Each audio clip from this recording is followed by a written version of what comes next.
One of the amazing things about doing what I do is from time to time, actually, quite often, I get the opportunity to meet people who have some pretty amazing backstories. They've extricated themselves from religion.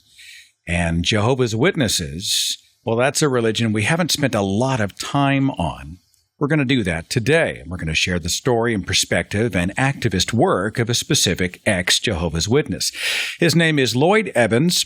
He is an author of a book called The Reluctant Apostate, a blend of personal memoir and reference work on the beliefs and the history of a faith that he once held dear. He is founder of a website, jwsurvey.org, which I will link in the description box, and he joins me via Skype here. Lloyd, it's great to talk to you, my friend. It's an honor to be with you, Seth. Thank you for having me. Where are you based right now? I am joining you from Croatia, actually. There's you realize Jehovah's Witness and Croatia are not two things I normally just naturally associate.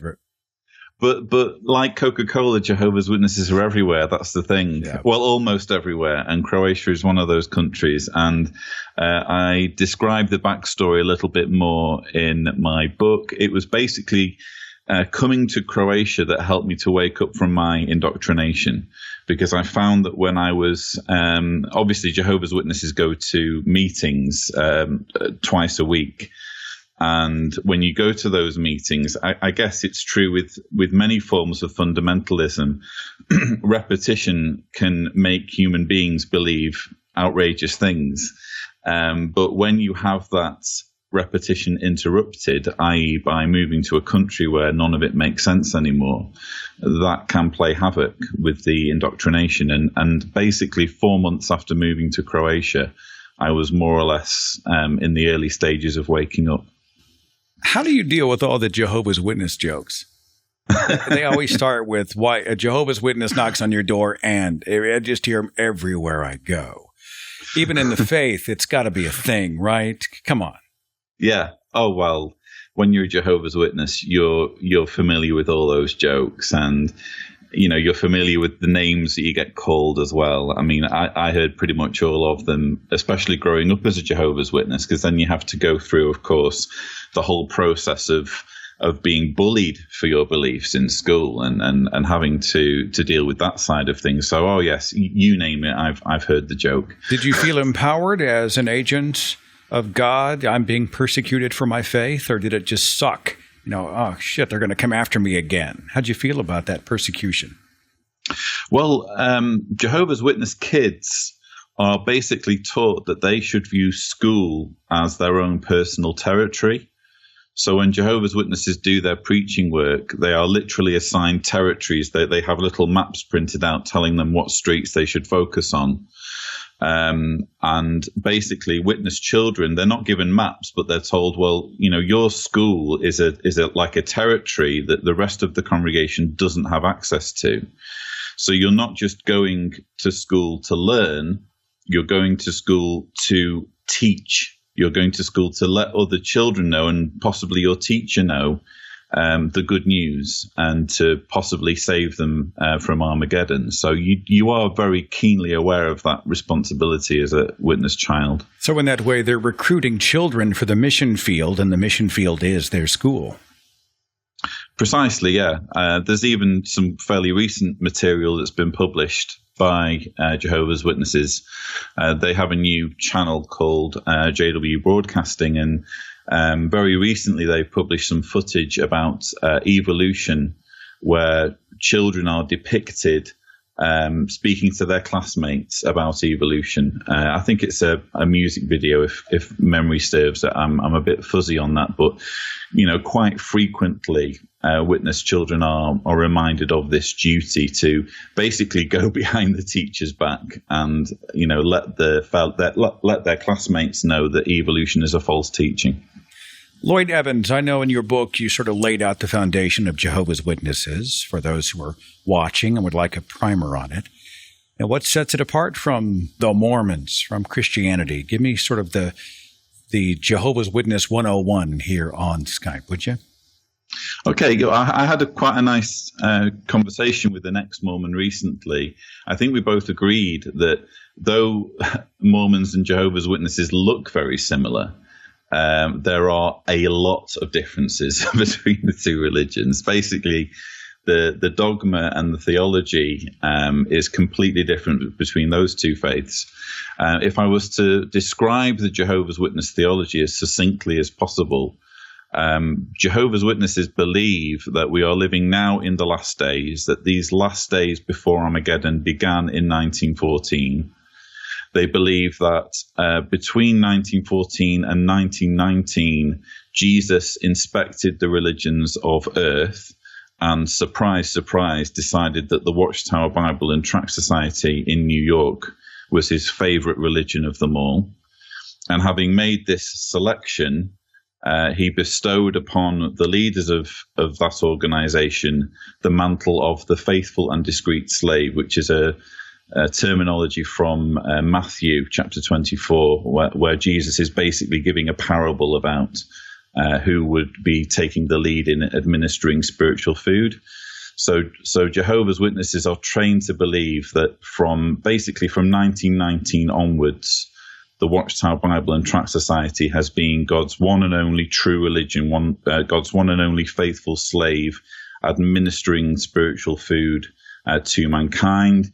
They also believe that if anyone who isn't a Jehovah's Witness will be destroyed at Armageddon, which is imminent. So I realize that's bad news for you, Seth. I did want to break you in lightly there. What's that T-shirt that says "I'm going to hell" in every religion, right? It is what that's it right. is. Now, is it true that only 144,000 are supposed to achieve heaven, or is that a misconception?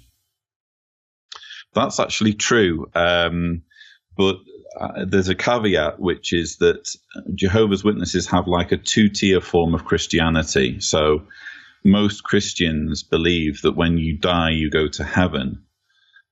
So when Jehovah's Witnesses say only 144,000 are going to go to heaven, that doesn't mean that only 144,000 are going to get saved. They've believed ever since the 1930s that there are basically two forms of Christian. One is an anointed Christian who gets to live in heaven, and that number cannot exceed 144,000, and they get to rule as kings and priests with Christ. They believe that everyone else who's a Christian, and obviously there are 8 million Jehovah's Witnesses on the planet right now, so that's a huge surplus. They believe that everyone who survives Armageddon as a Jehovah's Witness and isn't going to heaven is going to live forever in paradise on earth. Well, I call it a paradise.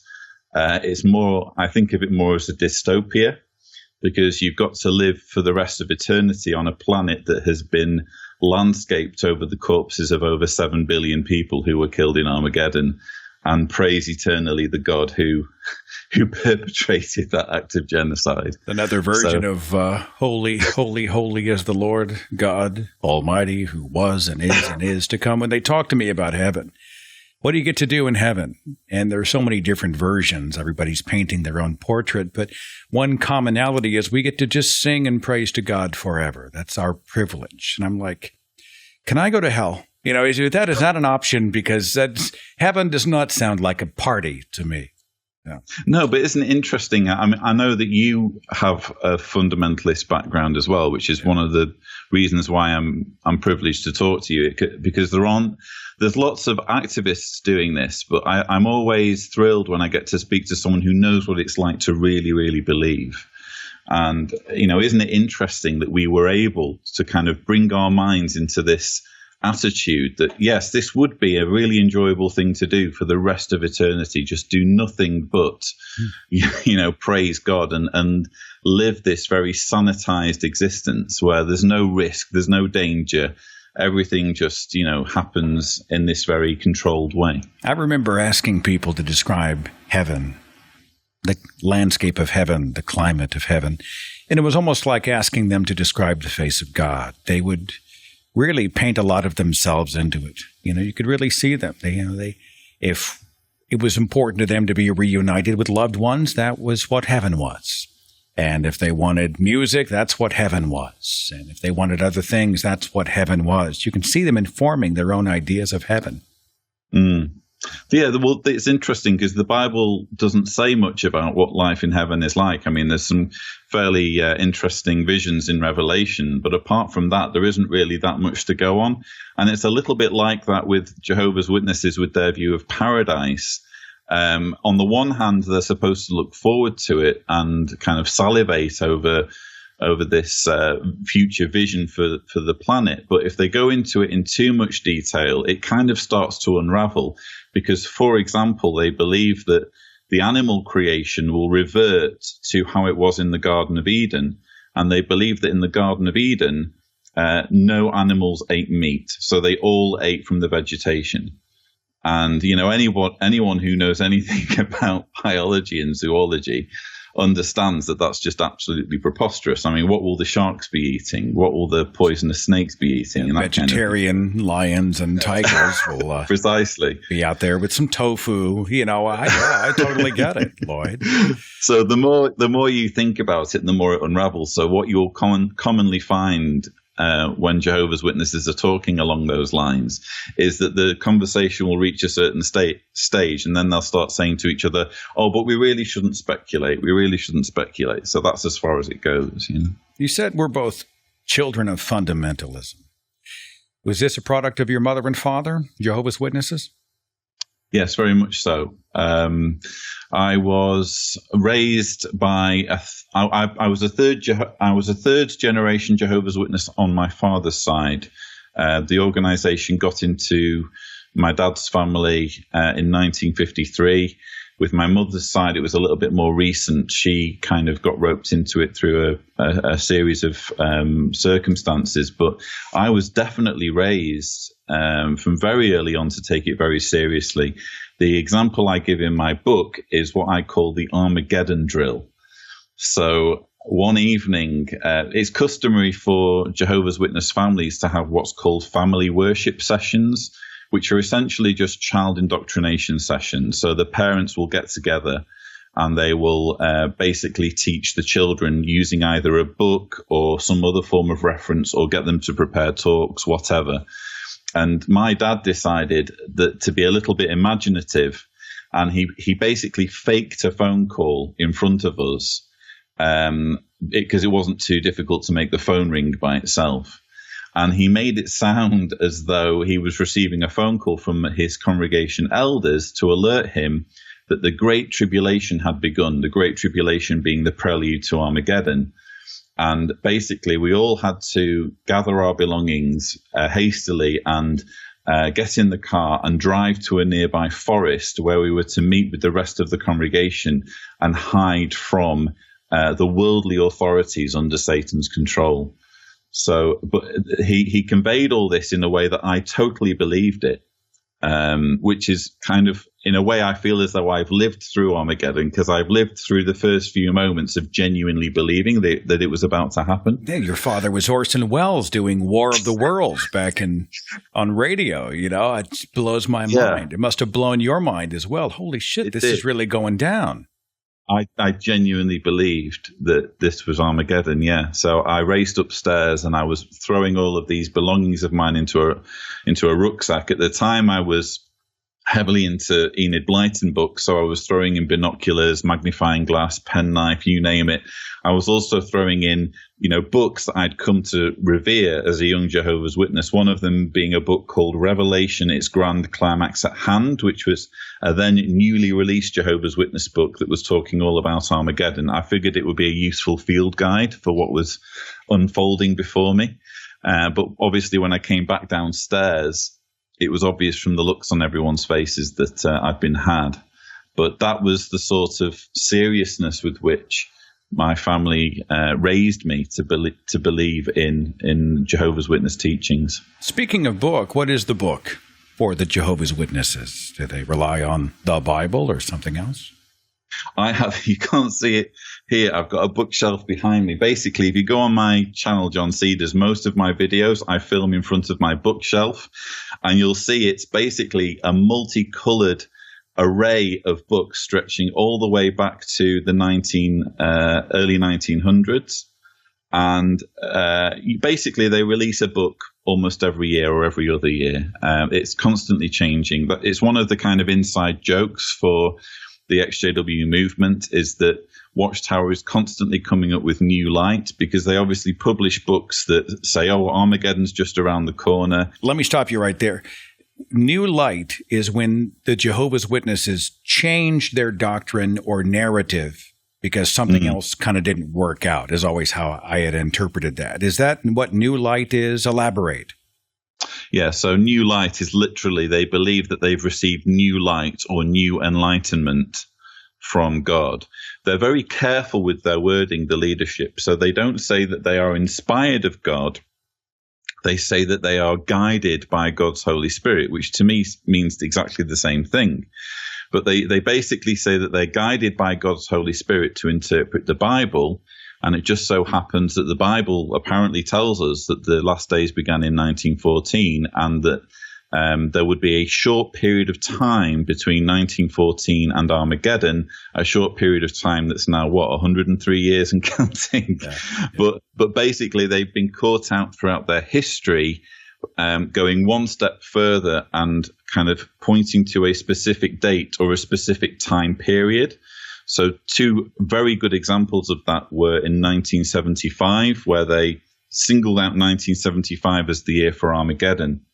And obviously that didn't come to pass. So immediately in the immediate aftermath of that false prediction, they started saying, well, it wasn't that we let you down. It was that you guys took what we were saying too seriously, that kind of thing. How dare you take us literally?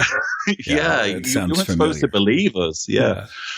And when I was little, when I was growing up, we were told that the generation that witnessed, that were cognizant of the events of 1914 would not all die off before Armageddon came. And that was the teaching I was raised with.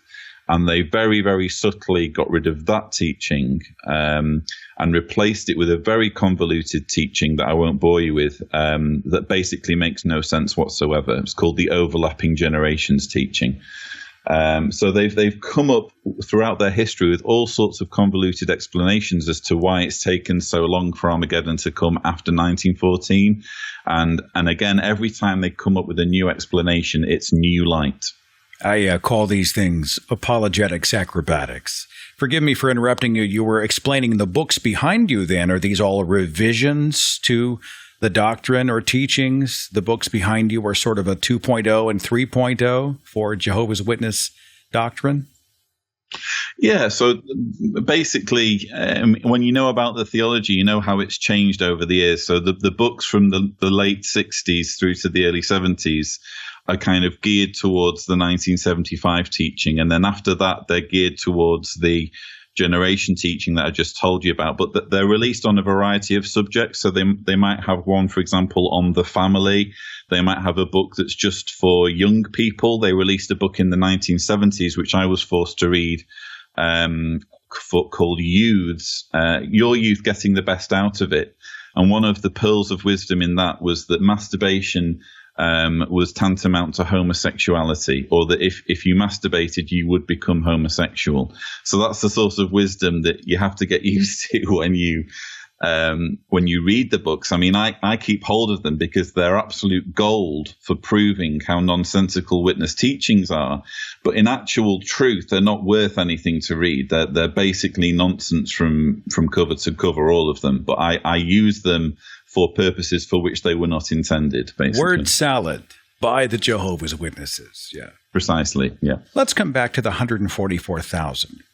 Am I door knocking my way into heaven? I mean, is this salvation by works in that way? Okay, so when you get called on by a Jehovah's Witness, they are not interested in getting you into heaven. They're interested in getting you through Armageddon and into paradise. And basically, I mentioned before about the two-tier Christianity. That changed in 1935, because before 1935, the witness movement was very small. In fact, it was known as the Bible student movement up until 1931. Then in 1931, due to various schisms, it was rebranded as Jehovah's Witnesses. And in 1935, the leader then, Joseph Rutherford, he was like the second charismatic leader of the movement, a bit of the Brigham Young character. I like to think of him as like a David Miscavige to L. Ron Hubbard, that kind of character. And he came up with this revolutionary teaching to explain for the fact that there were only a few tens of thousands or maybe a couple 100,000 followers, and yet there was supposed to be only 144,000 who could get into heaven. So where do all of these excess believers go? Well, in 1935, he came up with the brainwave that only 144,000 would go to heaven, and everyone else who was being preached to by Jehovah's Witnesses would inherit eternal life in paradise earth. So it was kind of created out of necessity more than anything. Would that have been considered new light then, if he had come forward with that? Yes. Oh, Judge Rutherford was a genius at coming up with new light. He had all sorts of crazy ideas. One of his ideas was that his house, which he had built for him, it was a mansion in San Diego, cost a fortune to build, but he justified it by saying that before Armageddon came, Bible characters of old, such as Moses, David, and Samson, would be resurrected just before Armageddon, and they would need a place to stay, obviously. So this is all true. This is all true. So he willed his house, which was called Beth Sarim. He literally included in the will the names of all these Bible characters and said, well, this is their house, and I'm just kind of the housekeeper for the... It's the weirdest reverse mortgage ever, right? That's actually crazy. A little known teaching that not even many Jehovah's Witnesses know about that, because it's been very well hidden in the history of witness literature. But again, it's something I can prove very easily using my bookshelf. So okay, so I hear the knock of the doorbell and I go down, and it's you, okay, back in your Jehovah's Witnesses day. Why are you here? You're here to help get me through Armageddon, right? To get me to paradise. What does that entail? Are you getting me to say a prayer? Do you want me to become a Jehovah's Witness? And how is that done? Ultimately, the goal, Seth, is to turn you into a Jehovah's Witness. And the way that's done is, usually it's done, first of all, by trying to interest you in the Watchtown Awake magazine, or in some kind of leaflet or brochure. Presuming we can move you along quite quickly, we'll get you a little grey book that's called What Does the Bible Really Teach? Well, it's grey, but some editions of it are yellow. And it's a fairly thin book, but it's basically designed so that you go through it with us, and you basically have to agree with every single paragraph in the book. So we will literally ask you a scripted question at the end of every paragraph, and your answer must align with what's written in that paragraph. So it's actually better, for example, for you to read verbatim from the paragraph than it would be for you to say something that doesn't agree with what the paragraph says. So once we've been through that book, you would basically be encouraged to start coming to the meetings. The more you come to the meetings, you would start joining us in the preaching work. After you've started joining us in the preaching work, we'd send an elder to go through some questions with you. Depending on how you answer the questions, it would be arranged for you to get baptized. And that's basically how it would work. Can't believe I've just described it like that. That sounds creepy. Do you ever have any weird encounters? Did they invite you in and you were like, something odd, something marked you, whether it was a bizarre encounter or someone got angry, anything like that? The weirdest encounter that never happened was that someone said, yeah, sure, I'll have a Bible study. I mean, in all of my 10 years of preaching for 70 hours a month, I never got someone to say that to me. I did have lots of very, very friendly people who, invited me in. Believe it or not, that does happen, where people invite you in and they bring you coffee and tea, and you end up spending ages in there talking. There are people like that, but it's very, very rare to get people to agree to being Jehovah's Witnesses. And when you're doing it, you can't understand why it is, because it all makes perfect sense to you. It's only when you get out and you realize that Google is literally heaving with information that completely debunks your beliefs that you think, oh, that was why, I remember when I spoke to, you mentioned David Miscavige. I interviewed his father, Ron, who's in his 80s. Oh, right, yeah. Yeah. And so, Ron is still in the Church of Scientology, and he's kind of disgruntled about a few things, but he finds himself with sort of unfettered internet access. It's unfiltered. He can actually go and see beyond the sort of virtual walls of the Church of Scientology. And before he knew it, he was an apostate. Right? Information is just so close if we can just get it in people's hands. And on top of that, make them receptive to it. I mean, there must be a lot of people in the Jehovah's Witness Church who have a tremendous desire to be Jehovah's Witnesses. They fear annihilation. Is it hell or annihilation for Jehovah's Witnesses? Destruction at Armageddon. I mean, destruction of the body, but is there eternal torment or anything like that? They don't believe in eternal torment. You're basically on the end of a fireball, and then then it's done. There must be many people that you've encountered who the facts won't matter. It just splashes right off of them because they take comfort in being one of the chosen few. Yeah. Oh no, it's an uphill struggle, and I often say there's no magic bullet to lift decades, years, or even decades of layered indoctrination. It's interesting you should mention the internet, because I know in the Sea Org, I've spoken as well to Chris Shelton. He's done quite a lot of work on Scientology, and I remember him talking about how he first managed to stumble on certain websites through getting his own internet key. And using it kind of covertly outside of Scientology's reach. But what's interesting is that with Jehovah's Witnesses, your average Jehovah's Witness has his own unfettered access to the internet that's not monitored or controlled by Watchtower in any way, shape, or form. They are just terrified of going on websites like mine. Because when you're a Jehovah's Witness, you believe that the minute you start entertaining anything that's so-called apostate, well, you almost imagine a lightning bolt to come through the ceiling and burn you to a crisp there and then. That's the level of fear you're talking about. I've got some family members, I'm almost positive that they sort of block their children from seeing the work that I do. Really? To me, it betrays, I think, they don't have a filter, an actual filter, but they're like, don't go there, don't bother, don't waste your time. And I think it betrays a tremendous insecurity about their own position. I would think if you were really right and the facts and the evidence were totally on your side, you'd welcome all comers, right? You'd be like, go read any website you want. I mean, it's no contest. The fact that they are, they're so terrified of being introduced to a disagreeing idea, I think is hugely telling. I don't know if that's true. That was one of the most heartbreaking things when I was first leaving the organization. So I have a dad and a sister who are JWs. My mum sadly died when I was 21, which I write about in the book. But when I kind of decided, my wife and I decided that we were going to break free from Jehovah's Witnesses, it was because we were expecting a child, and we thought there's no way in the world we're going to even remotely risk her getting tangled up in this religion. So we decided to make a clean break. And I can remember trying to sit down with my dad. We had him, he came for a holiday to see us in Croatia, and I sat down with him. And I managed to get through maybe a couple of newspaper articles. But then his words were, "I feel nauseous. I think I need to go to bed. Thank you for showing this to me." And he literally, scarpered. And that was, after that, it was just made clear that he would be shunning me.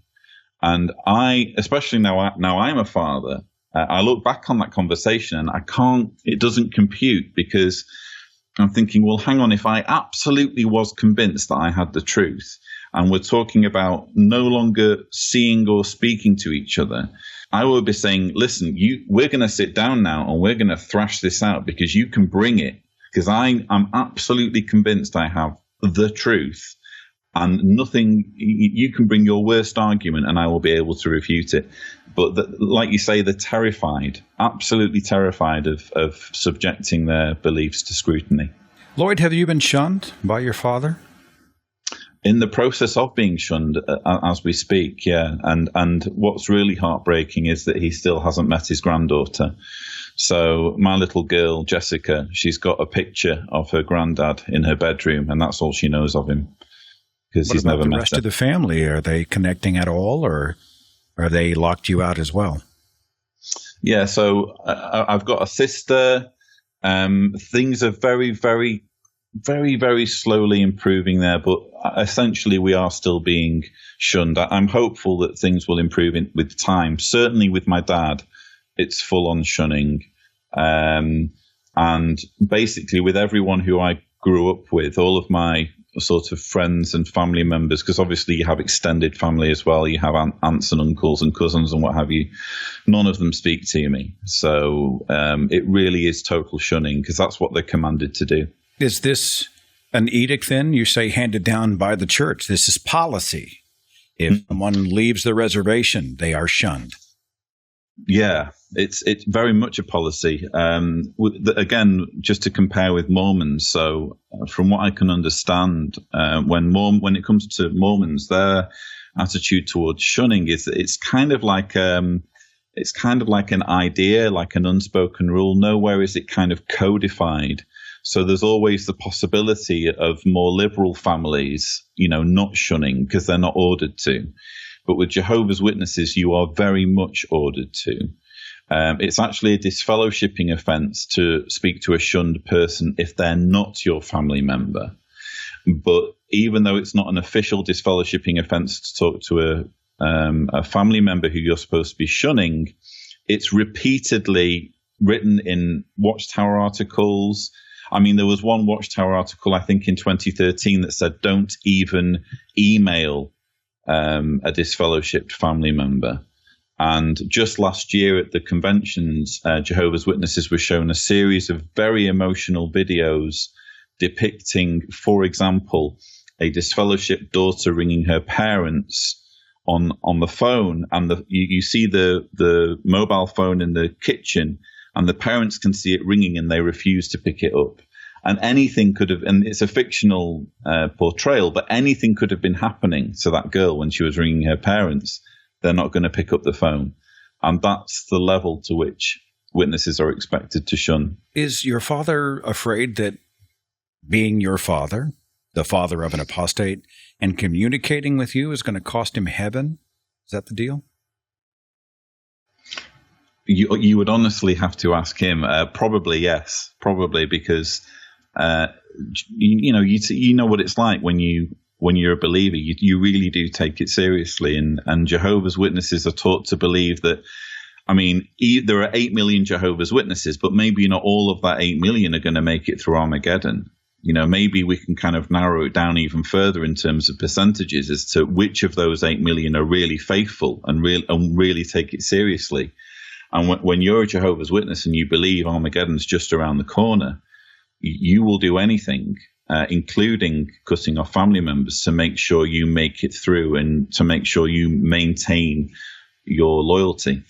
I'm reminded of those verses in the book of Matthew where Jesus says that he's come to turn a father against his son and a mother against her daughter, meaning that we have to choose. Essentially, it's going to have to be Jesus over our earthly loved ones, even if that means hating them for Jesus' sake. It's a verse not often taught. I've never actually heard it taught from the pulpit, but it rings true in many religions, I think. I'm talking here with Lloyd Evans. He is an ex-Jehovah's Witness. He is also founder of the website jwsurvey.org. As someone who's been deconverted, I'm always interested in deconversion stories. How'd you get out? What happened?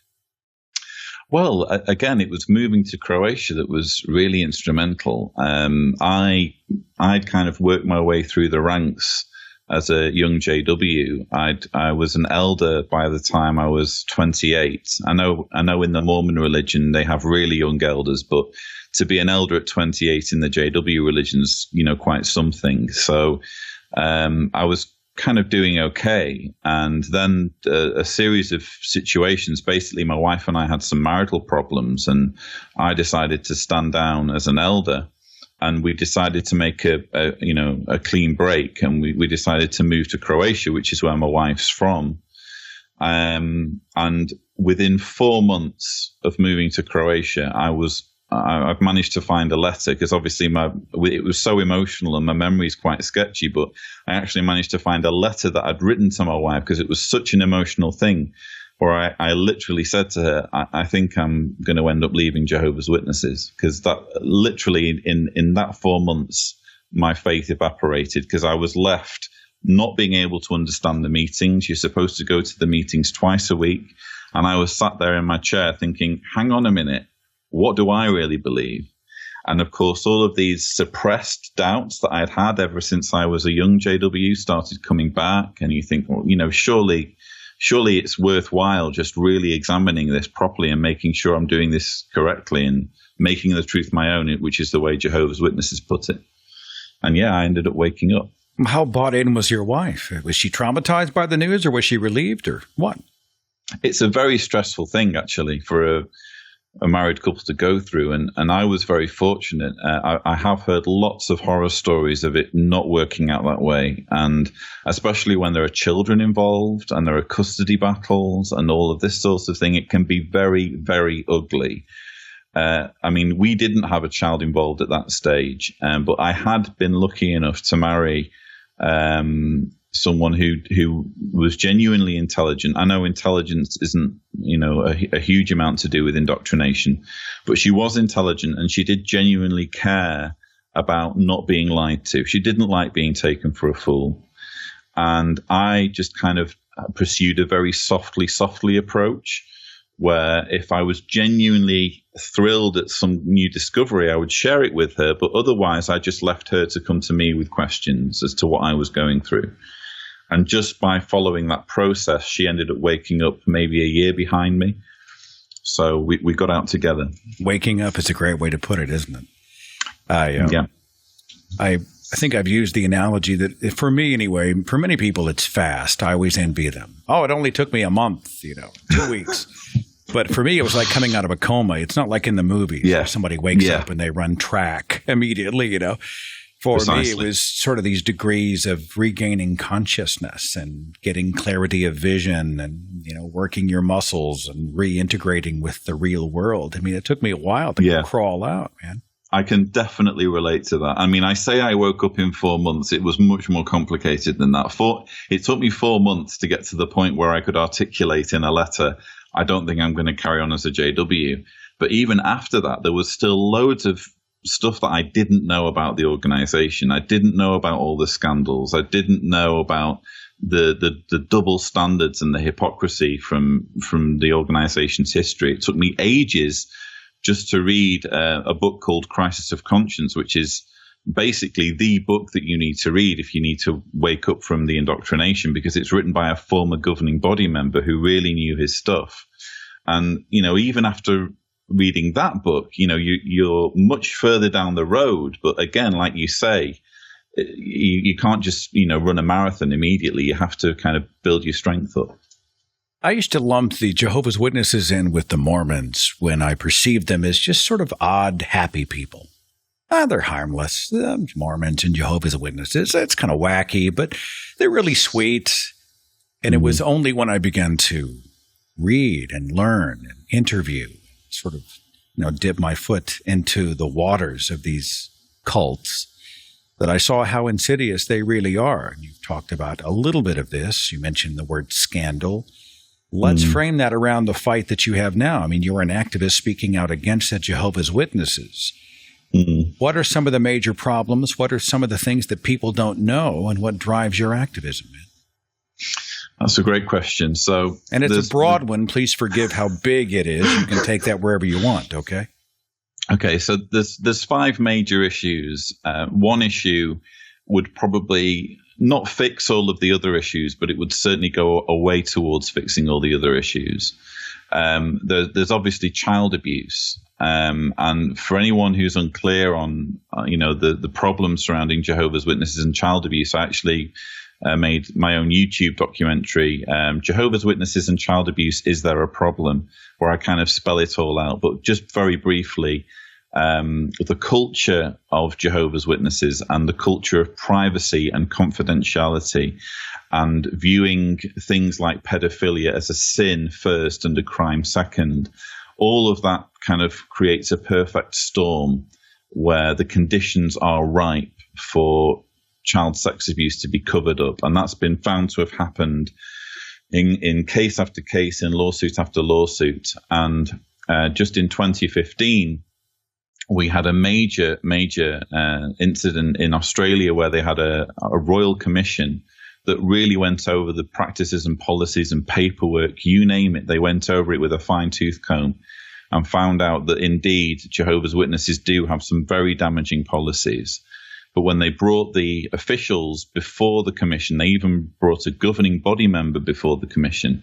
What was astonishing, it was a complete unwillingness to do anything about it, to, fix some of the main issues with the child abuse policy. So that's kind of like a big one, the fact that children are at risk.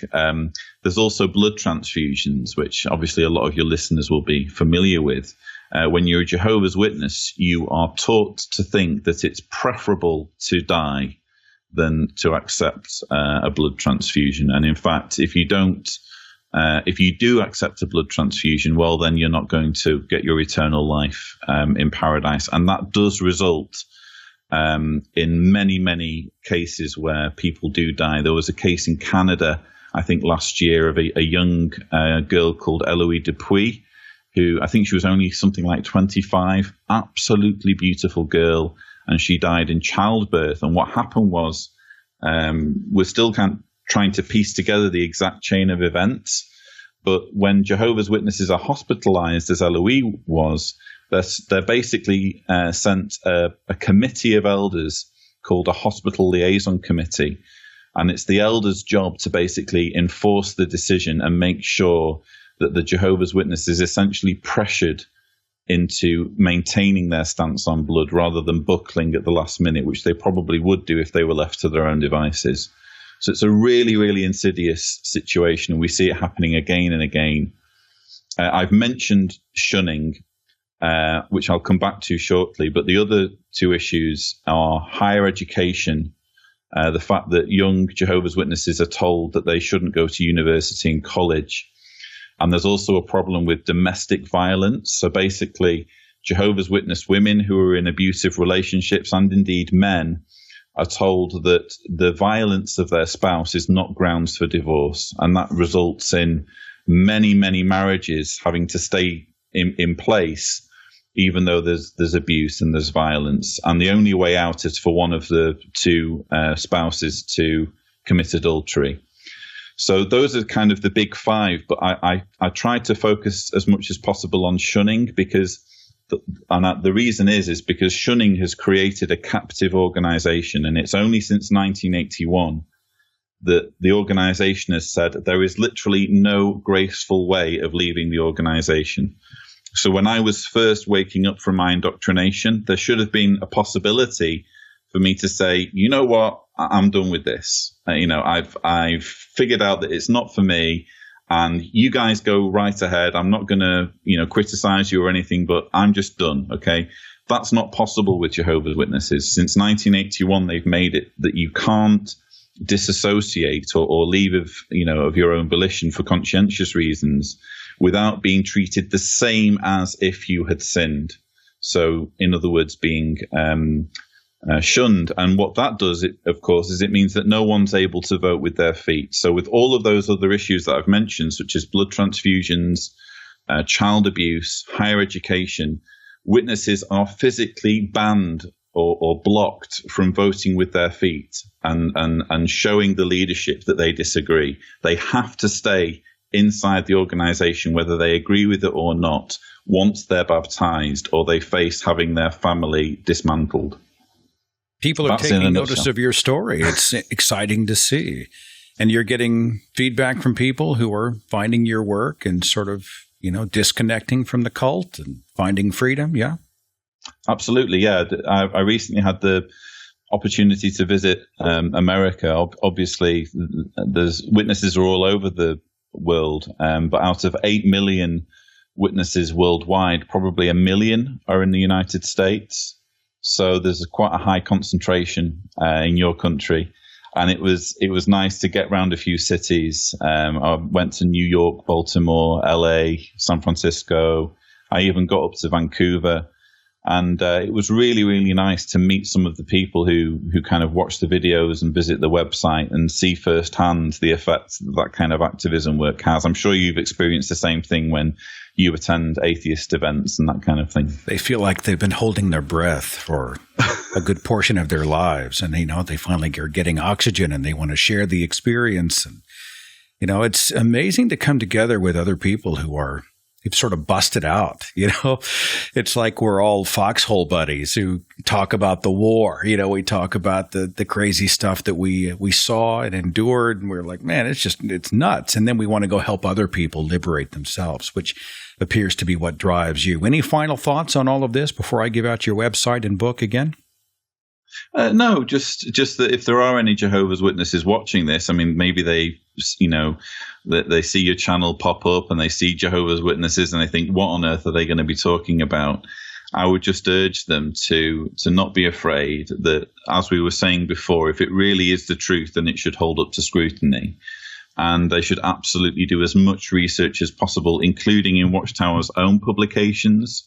And it's worthwhile just knowing, is it true or is it not true? Because if it's not true, then it's not worth spending any time on because life's too short. He is author of the book, The Reluctant Apostate. His name is Lloyd Evans. What's your website again, sir? jwsurvey.org. And I will make sure to link all of those in the description box of this broadcast. Lloyd, you are a fantastic interview, and it's a pleasure to have met you and had this conversation. Thank you so much. Really thrilled, Seth. Big fan. Keep up the good work.